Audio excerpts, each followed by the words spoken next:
Welcome back. Corporate radar में अब बात करते हैं पीरामल फार्मा की। 31,000 करोड़ रुपए के मार्केट कैप वाली पीरामल फार्मा पीरामल ग्रुप का हिस्सा है और 3 सेगमेंट सीडीएमओ, क्रिटिकल केयर और कंज्यूमर हेल्थ केयर में ये काम करती है।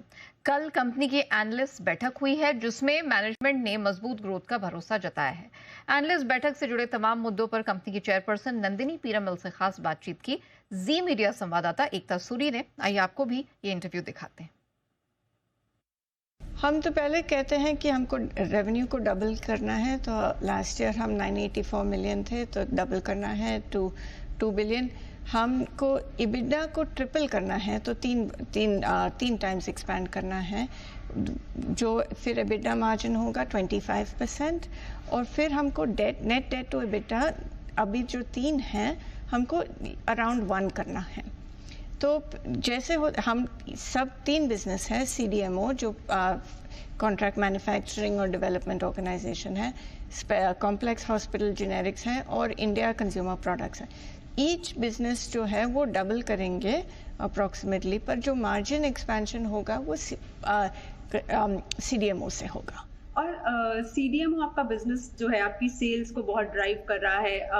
इसमें इनोवेशन की भी आपने बात की है, उसको लेकर क्या टारगेट सेट किया है, किस तरह की इनोवेशन की हम बात कर रहे हैं? So currently last financial year में हमारा जो इनोवेशन और ऑन पैटेंट रिलेटेड वर्क था वो अबाउट ओवर 50% था। तो वो वर्क जो है, जो क्लाइंट्स सोचते हैं कि हम we are the right partner for ये इनोवेशन रिलेटेड वर्क। सो जो what is different or unusual about Piramal Pharma कि हम दोनों ईस्ट और वेस्ट करते हैं चाइना के बिना। तो बहुत लोग नहीं हैं कि दोनों कर सकते हैं, और क्लाइंट्स सोचते हैं कि ये इनोवेशन रिलेटेड वर्क हमको दे सकते हैं। और सेकंड जो है हमारा डिफरेंशिएटेड ऑफरिंग्स है, जो sterile fill finish, high potent API, antibody drug conjugates, वो सब we are seeing a lot of growth there.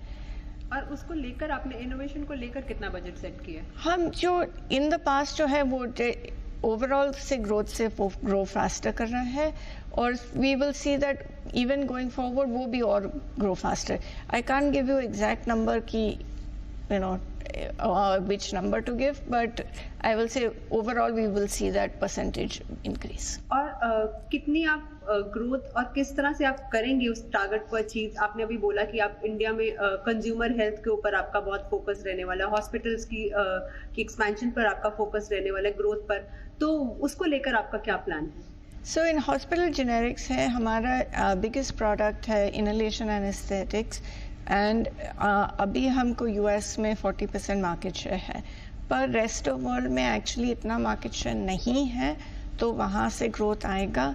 हमने अभी एक्सपेंशन किया है जो दिगवाल तेलंगाना में है और दहेज गुजरात में है, तो फिर वो एक्सपेंशन से हम देखेंगे कि we will increase market share in the rest of world और यूरोप। और अगर हम क्वार्टर टू क्वार्टर मार्जिन्स की बात करें तो हमने इस बार थोड़ा सा उसमें गिरावट देखी पिछले क्वार्टर के कंपैरेटिवली, उसकी क्या वजह है? ये जो है हमारी बिजनेस थोड़ी साइक्लिकल है। First quarter always very quite, और क्या हो रहा है कि फर्स्ट और फोर्थ क्वार्टर में डिलीवरी होता है, तो कई बार रेवेन्यू रिकग्निशन से हम जो काम कर रहे हैं वो बना रहे हैं, पर रेवेन्यू डिलीवरी होता है फोर्थ क्वार्टर में। सो हम देखते हैं कि फोर्थ क्वार्टर में is always very very good, and that's ये बैलेंस है।